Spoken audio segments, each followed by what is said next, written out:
Greetings, YouTubians, and welcome back to Wayne Sharp World, where today we are taking a look at one of the newest premium offerings from Kizer, and this being the Kizer Huldra. Now, before I go any further into this review, I'd like to thank you guys for tuning in today. If you like what you see, please do me a huge favor, hit that subscribe button, follow along, and I will continue to bring you the content. Now, let's take a look at some overall specs on this knife right here. We have an overall length coming in at 7.78 inches, a blade length of 3.19 inches, and a blade thickness at 115 thousandths. Blade material on this guy is S35VN, which is what you're going to find on pretty much all Kizer premium offerings, with the exceptions of, a few here and there. We have a Wharncliffe style blade with a flat grind, a handle length coming in at 4.59 inches, and a handle thickness at 468 thousandths. Handle material on this guy is titanium with a frame lock for the locking mechanism and a user of a right hand only tip up carry. Weight coming in at 4.59 ounces, designed by Mason Hayes, and a price coming in at $149, which, as I've referred to in some other videos, not just with Kizer, but with other companies such as Vosteed and a few other ones, the $150 range seems to be a very, very common price range for these Chinese manufacturers to come in at, and I gotta say, $150 I think is a pretty solid offering for titanium, S35VN, and some really, really good Kizer action. Now, with that being said, this knife has a couple problems. One is a significant problem, and the other one is more of a problem that I personally think it has that I will share with you, and you guys can, of course, let me know what you think about that. But let's take a look at some size comparisons first and see what we have here to compare with some other knives, to kind of give you a better idea where we're at. Here is the Kizer Brat, and with the Brat, we will also bring out the Drop Bear. Very popular knife. I think that'll give everyone a good idea of just what we have here in terms of size.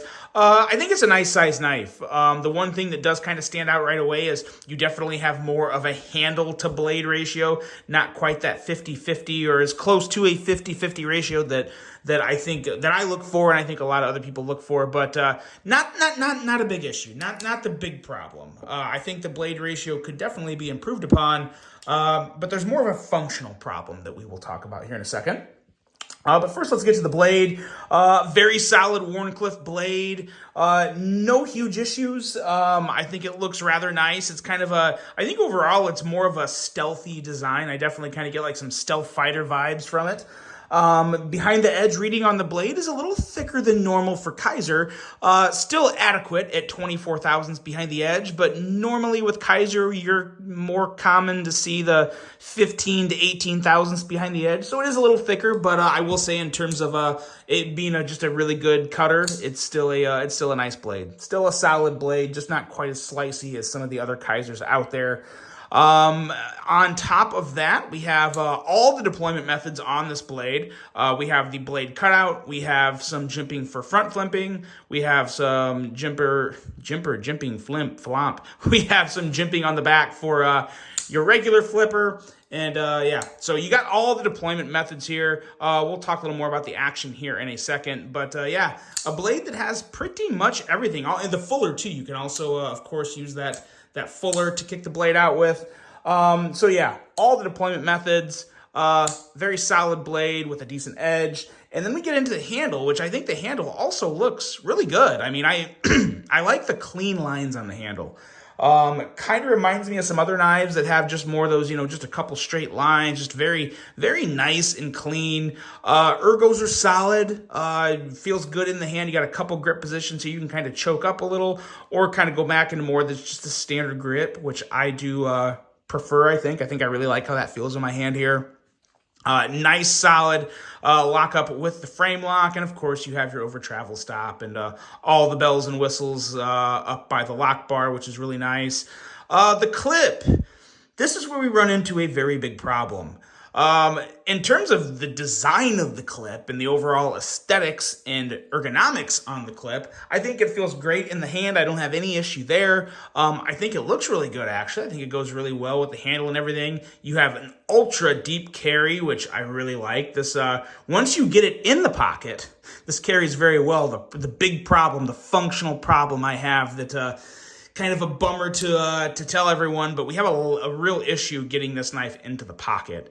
I have very average jeans. I don't have like the thick hem jeans. They're just very average from like Banana Republic or even like Levi's, just very regular jeans. But right here, the ramp needs to be increased because there's not enough opening here for me to get this in my pocket.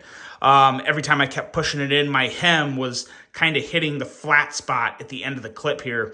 And that was really a pain. I could get, what I had to do is just kind of pull it up a little and I could push it in. Now, granted, I don't want to ever have to do that with a pocket knife. I just think that's something you should never have to do. And the only thing that would really solve that, and it's a rather simple fix, the only thing is it's a little harder to fix once you already have the knife. You'd have to actually do some grinding yourself. But we need a little more, a little higher ramp here at the end of the clip. You see that thick part there.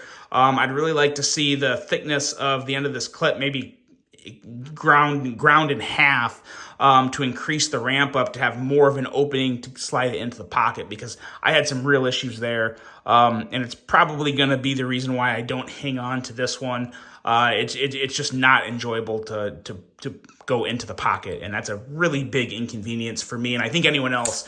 If you guys have ever tried putting a knife in the pocket and it just doesn't want to go in, that's super, super annoying. So kind of a bummer there, because it really does really hurts the enjoyment of this knife, I think, to be totally honest. Outside of that, another thing that I'm actually really confused by, and I understand why this is, but you have like a back spacer turned into a bottom spacer down here. So here's the spacer. It's all from there to there.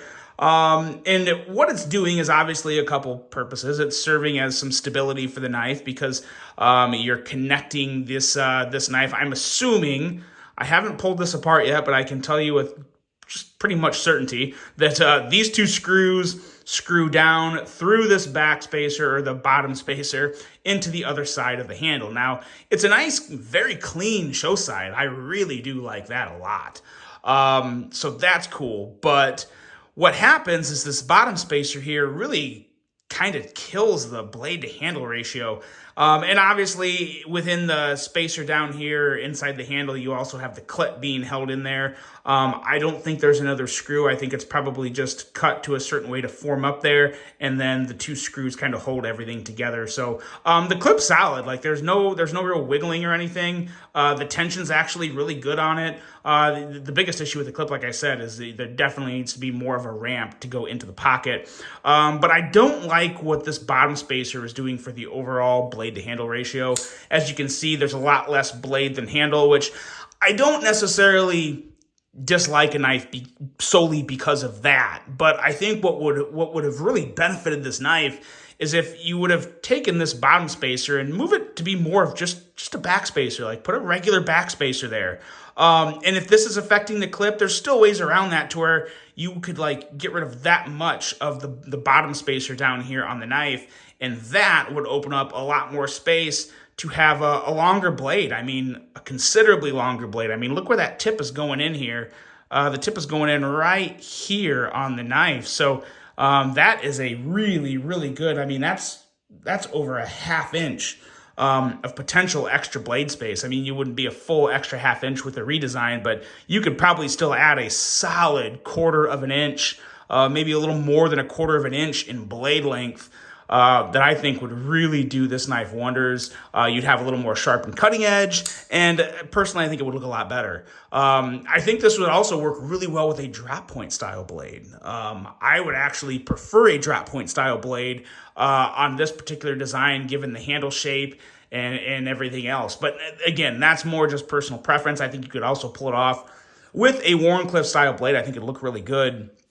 But there was just a couple things that it really kind of had my head scratching down here. Had me scratching my head, I should say, with the design of this bottom spacer thing. I think if there could be some improvements made there that would help the overall aesthetics and blade length, because we're already over 3 inches, right? So let's get it up there to like 3.3, 3.4 inches, and you could easily do that if you change this area down here.